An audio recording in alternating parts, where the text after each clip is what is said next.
Using the graph of f of x, find the limit as x approaches 3 of f of x. Well, here's 3.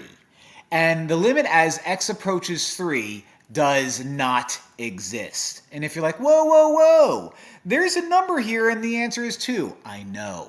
But the limit as x approaches a number only exists if the left side limit and the right side limit meet at the same place. I'm not asking you here to find f of 3. If I was asking you to find f of 3, the answer would be 2. That's not what I'm asking you to do. I'm asking you to find the limit as x approaches 3, and since the left-handed limit and the right-handed limit don't meet at the same exact spot, the limit does not exist.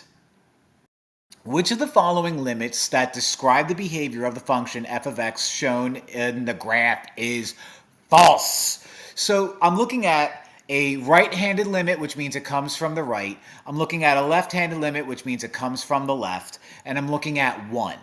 Okay? Now, the limit coming from the left, which would be the b guy, seems to be going up and up and up and up and up, which means it's infinity.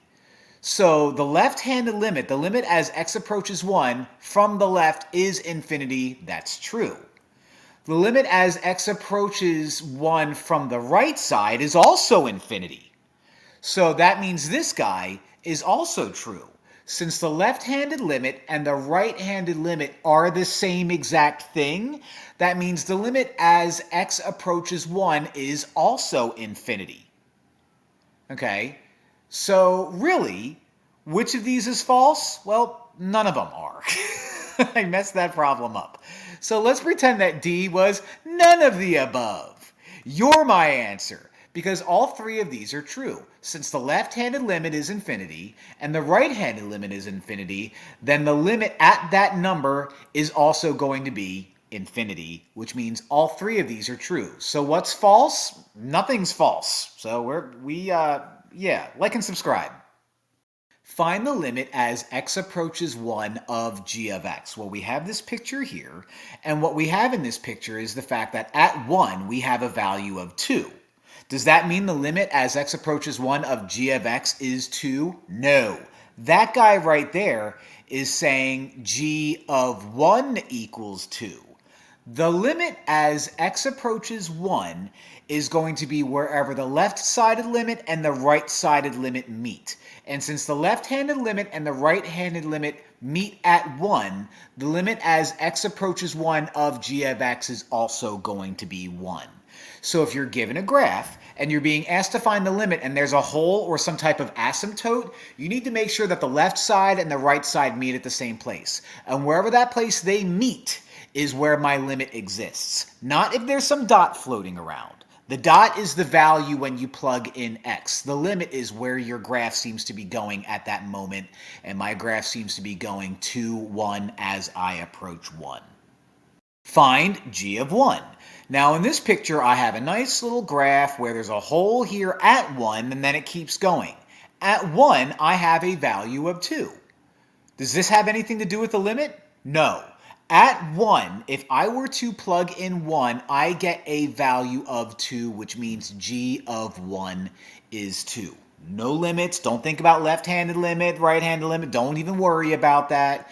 This is just saying, look, there's my dot. When I plug in 1, quote unquote, I get 2. 2 is my answer. Done and done. For the function f of x, whose graph is shown, which of the following are equal? All right, so let's find out what each of these are. The limit as x approaches 2 is going to be right here, and the limit as x approaches 2, I have a regular continuous graph, nothing fancy, nothing to overthink. That's just going to be regular 1. Okay, so since it's continuous, I have no holes, I have no asymptotes, it's just going to be 1 right there. The limit as x approaches 3 is right here, and it happens at a hole. Now, at 3, from the left, I approach this value of 2, and from the right, I approach this value of 2.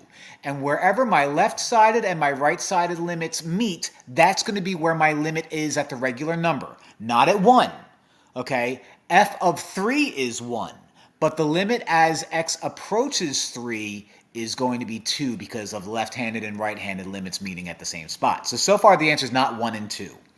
The limit as x approaches 4 is going to be the same idea as what we did here with 3. Since the left-handed guy and the right-handed guy seem to meet up at 1, my answer is also going to be 1. Now, just for funsies, if you're wondering, well, what's the limit as x approaches 6? Well, the limit as x approaches 6 from the left seems to be 1, and the limit as x approaches 6 from the right seems to be 2. Those are two different numbers, which means the limit as x approaches regular 6 does not exist.